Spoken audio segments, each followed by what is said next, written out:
नमस्कार दोस्तों, मैं Sandeep Singh defence service platform के यूट्यूब चैनल में आप सभी का स्वागत करता हूं।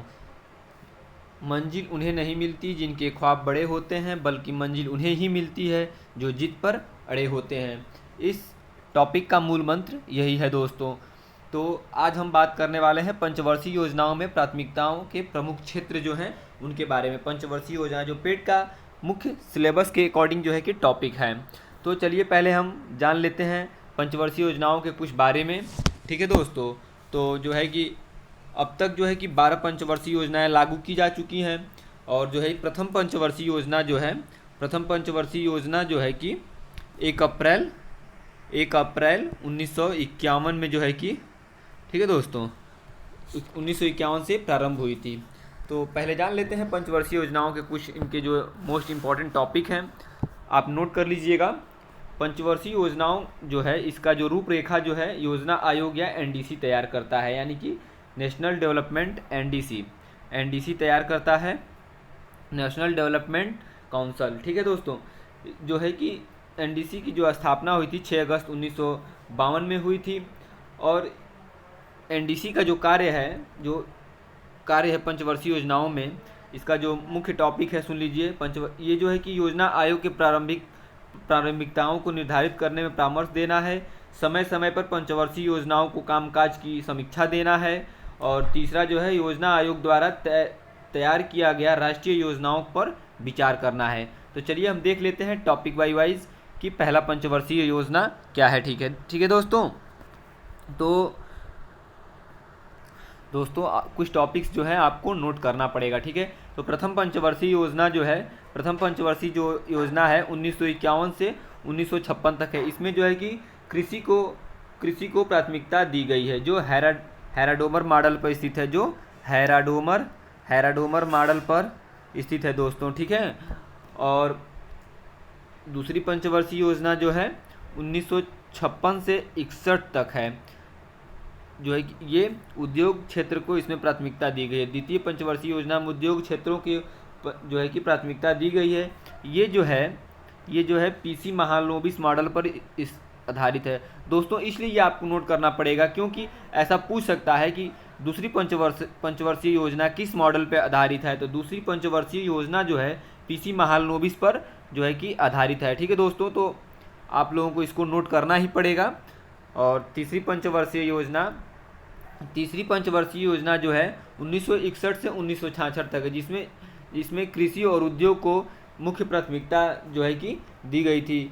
ठीक है दोस्तों, इस योजना को मतलब असफल योजना के नाम से भी जानते हैं, तृतीय पंचवर्षीय योजना के, क्योंकि इसी में भारत चीन युद्ध 1966 से 1967 के बीच जो है कि भारत पाक युद्ध, भारत चीन युद्ध 1967 से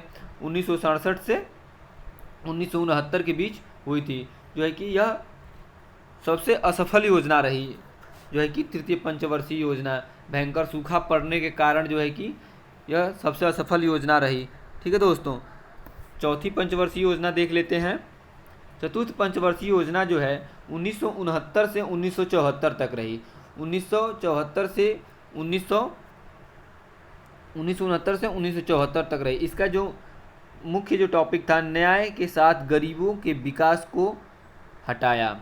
चौथी पंचवर्षीय योजना का यही कार्य था।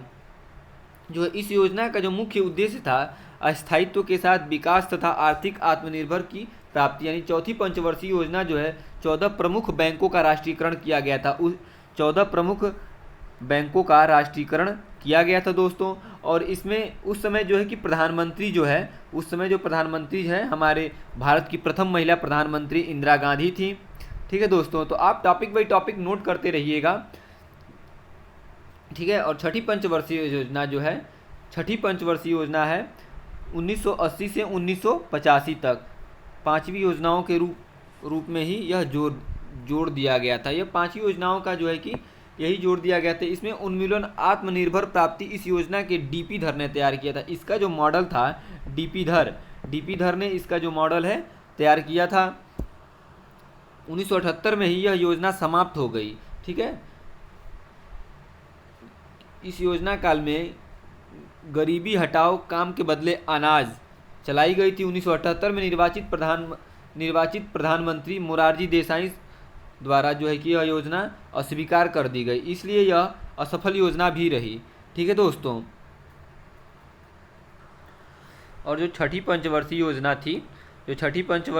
थी, पांचवी योजना के रूप में ही इसे जोड़ दिया गया था। इसे जो है कि इसका जो टोटल श्रेय जो है, इसका जो मुख्य उद्देश्य था गरीबी उन्मूलन पे था। ठीक है दोस्तों। और जो इसका श्रेय जो है डीटी लकड़वाला को जाता है। जो प्रोफेसर डीटी लकड़वाला थे, इसका श्रेय जो है कि डीटी लकड़वाला को दिया जाता है। इसका मुख्य उद्देश्य था रोजगार में वृद्धि था। इसे लागू करने का जो श्रेय जो है डीटी लकड़वाला को दिया जाता है। ठीक है दोस्तों। तो चलिए सातवीं पंचवर्षीय योजना देख लेते हैं। सातवीं पंचवर्षीय योजना 1985 से 1990 तक। ठीक है दोस्तों। यह फूड प्रोडक्शन रोजगार उत्पादक में जो है कि इसको मुख्य जो है कि इसका जो है मुख्य उद्देश्य था। सातवीं पंचवर्षीय योजना के रूपरेखा को जो है कि रामकृष्ण हैंगर ने तैयार किया था। कौन तैयार किया था? रामकृष्ण हैंगर ने तैयार किया था। जवाहर रोजगार योजना तथा इंदिरा गांधी आवास योजना, जवाहर रोजगार योजना तथा इंदिरा गांधी आवास योजना इसी सातवीं पंचवर्षीय योजना के अकॉर्डिंग जो है कि प्रारंभ किया गया था। जैसे क्वेश्चन ऐसे पूछ सकता है कि इंदिरा आवास योजना किस पंचवर्षीय योजना में लागू किया गया था? तो सातवीं पंचवर्षीय योजना। सातवीं पंचवर्षीय योजना का कार्यकाल क्या था? 1985 से 1990 तक था। ठीक है दोस्तों। अब आठवीं पंचवर्षीय योजना देख लेते हैं। तो आठवीं पंचवर्षीय योजना जो है 1992 से 1997, इसका कार्यकाल क्या है? 1992 से 1997 है। इसका जो है कि मुख्य उद्देश्य क्या था? रोजगार सृजन करना, जनसंख्या पर नियंत्रण करना। जो अभी योगी जी हमारे अभी जनसंख्या नियंत्रण यूपी में जो है कि अभी लागू हुआ है। ठीक है दोस्तों। तो आठवीं पंचवर्षीय योजना का मुख्य उद्देश्य यही था। और चलिए देख लेते हैं इसका जो है कि श्रेय किसको जाता है। तो आठवीं पंचवर्षीय योजना का जो श्रेय है प्रणब मुखर्जी द्वारा तैयार किया गया था। इसको जो है कि प्रणब मुखर्जी जी द्वारा जो है कि तैयार किया गया था। यह योजना सबसे सफल योजना जो है कि मानी गई थी। ठीक है। चलिए नौवीं पंचवर्षीय योजना। नौवीं पंचवर्षीय योजना का कार्यकाल 1997 से 2002 तक था। 100% विकास दर, इसका जो मुख्य लक्ष्य था 100% विकास लक्ष्य था। इसका न्यायपूर्ण वितरण एवं समानता का साथ विकास इसका मुख्य उद्देश्य था। ठीक है दोस्तों। चलिए देख लेते हैं 10वीं पंचवर्षीय योजना। 10वीं पंचवर्षीय योजना जो है कि इसका कार्यकाल है 2002 से 2007 तक। इसका मुख्य उद्देश्य क्या था? स्वरोजगार संसाधनों का विकास। ठीक है दोस्तों। 10वीं पंचवर्षीय योजना का उद्देश्य देश में गरीबी और बेरोजगार समाप्त करना तथा अगले 10 वर्षों में प्रति व्यक्ति आय दोगुनी करना। इसका मुख्य जो है कि उद्देश्य क्या था? प्रति व्यक्ति आय दोगुनी करना। ठीक है दोस्तों। चलिए 11वीं पंचवर्षीय योजना देख लेते हैं। 11वीं पंचवर्षीय योजना का जो कार्यकाल है 2007 से 2012 तक है। इसका जो मुख्य उद्देश्य था व्यापक और तेजी से विकास। 11वीं पंचवर्षीय योजना का जो मुख्य उद्देश्य था व्यापक और तेजी से विकास क्षेत्रों में। ठीक है। 11वीं पंचवर्षीय योजना 1 अप्रैल 2007 से प्रारंभ हो गई थी। इस पंचवर्षीय योजना का मुख्य लक्ष्य क्या था? तीव्रता एवं समावेशी विकास था। ठीक है दोस्तों। चलिए 12वीं पंचवर्षीय योजना देख लेते हैं। 12वीं पंचवर्षीय योजना का कार्यकाल अब तक जो है कि 12 योजनाएं अभी तक लागू हुई हैं। 12वीं पंचवर्षीय योजना 2012 से 17 तक स्वास्थ्य, शिक्षा, समग्र विकास सुधार। ठीक है दोस्तों। समग्र विकास सुधार स्वच्छता। ठीक है।